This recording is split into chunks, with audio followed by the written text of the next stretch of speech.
नमस्कार दोस्तों, आज के हमारी इस वीडियो में हम आपके लिए संकष्टी चतुर्थी की व्रत कथा लेकर आए हैं। एक समय की बात है, किसी नगर में एक देवरानी और जेठानी रहते थे। जेठानी अमीर थी और देवरानी गरीब थी। देवरानी का पति जंगल से लकड़ियां काटकर शहर में बेचता था।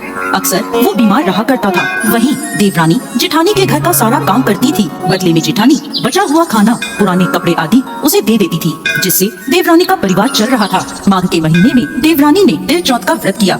5 रुपए के तिल व गुड़ लाकर तिलकुटा बनाया। पूजा करके तिल चौथ की कथा सुनी और तिलकुटा छीके में रख दिया और सोचने लगी, चांद उगने पर तिलकुटे का भोग लगाकर ही कुछ खाऊंगी। कथा सुनकर वो अपनी जेठानी के घर चली गई। खाना बनाकर उसने जेठानी के बच्चों से कहा, खाना खा लो। तो बच्चे बोले, जब माँ खाएगी हम भी तभी खाएंगे। फिर उसने अपनी जेठ से खाना खाने को कहा तो वह भी बोले, मैं अकेला नहीं खाऊंगा, सबके साथ ही खाऊंगा। जेठानी ने देवरानी से कहा, आज तो घर में अभी तक किसी ने खाना नहीं खाया, मैं तुम्हें पहले खाना कैसे दे दूं? तुम कल सुबह जल्दी ही बचा हुआ खाना ले जाना। देवरानी के घर पति और बच्चे सभी आस लगाए बैठे थे कि आज तो त्योहार है, माँ आएगी तो पकवान आदि खाने को मिलेंगे। परंतु जब बच्चों को पता चला कि आज तो सूखी रोटी भी नहीं मिलेगी तो बच्चे रोने लगे। उसके पति को बहुत गुस्सा आया। कहने लगा, सारा दिन काम करके 2 रोटी भी नहीं ला सकती तो काम करने का क्या फायदा? ऐसा कहकर गुस्से में उसने अपनी पत्नी को कपड़ा धोने के डंडे से मारा। डंडा टूट गया तो उसने उसे पट्टे से मारा। वो बेचारी गणेश जी महाराज को याद करती रोती रोती पानी पीकर सो गई। उस दिन गणेश जी महाराज उसके सपने में आए और बोले, धोवना मारी, पाटा मारी, सो रही है या जाग रही है? वो बोली, कुछ जाग रही हूँ, कुछ सो रही हूँ। तब गणेश जी बोले, मुझे भूख लगी है, कुछ खाने को दो। तब वह बोली, क्या दूं? मेरे घर में तो अन्न का एक दाना भी नहीं है, थोड़ा सा पूजा का तिलकुटा छीके में पड़ा है, आप वो खा लें। तिलकुटा खाकर गणेश जी बोले, धोवना मारी, पाटा मारी, निपटाई लगी है, कहाँ निपटूं? वो बोली, ये बड़ा घर, जहाँ इच्छा हो निमट लो।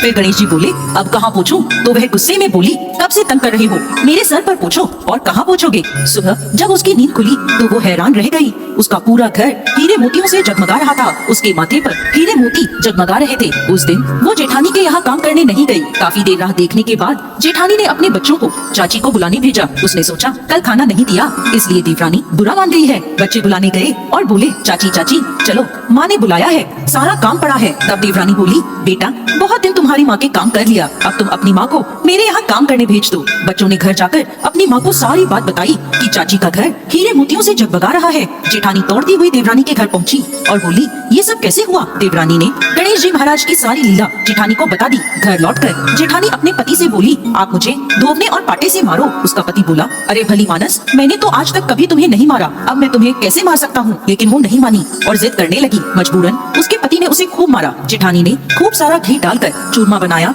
और छीके में रख कर सो गई। रात को चौथ विनायक जी सपने में आए और बोले, भूख लगी है, क्या खाऊं? जेठानी बोली, गणेश जी महाराज, जेठानी के यहाँ आपने सूखा तिलकुटा खाया था, मैंने तो मेवे और देसी घी डालकर चूरमा बनाया है, छीके में रखा है, खा लीजिए। अब गणेश जी बोले, कहाँ निपटूं? जेठानी बोली, उसके यहाँ तो टूटी फूटी झोपड़ी थी, मेरे यहाँ तो महल है, जहाँ चाहे निपट लें। अब गणेश जी पूछते हैं, अब इसे कहाँ पूछूं? जेठानी बोली, उसका तो गंदा सा माथा था, मैंने तो चमेली का तेल लगाया है, मेरे माथे पर पोछिए।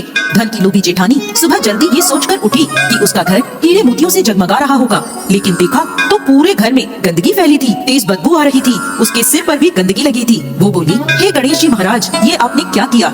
मुझसे रूठे और देवरानी पर टूटे। जेठानी ने सफाई करने की बहुत कोशिश करी, परंतु गंदगी और फैलती गई। जेठानी के पति को जब ये मालूम चला तो वो बहुत नाराज हुआ और बोला, तेरे पास सब कुछ था, फिर भी तेरा मन नहीं भरा, देख ये तेरे लालच का नतीजा है। परेशान होकर जेठानी गणेश जी महाराज से विनती करने लगी, माफी मांगने लगी। गणेश जी बोले, देवरानी से जलने से और धन के लोभ में तुमने जो किया ये उसका नतीजा है। इस प्रकार जेठानी को सबक सिखाते हुए गणेश जी महाराज ने अपनी माया समेट ली। हे गणेश जी महाराज, जैसे देवरानी पर कृपा करी वैसे सब पर करना, कहानी कहने वाले, सुनने वाले और हुकारा भरने वाले सब पर कृपा करना, और जेठानी को जैसी सजा दी वैसी किसी को मत देना।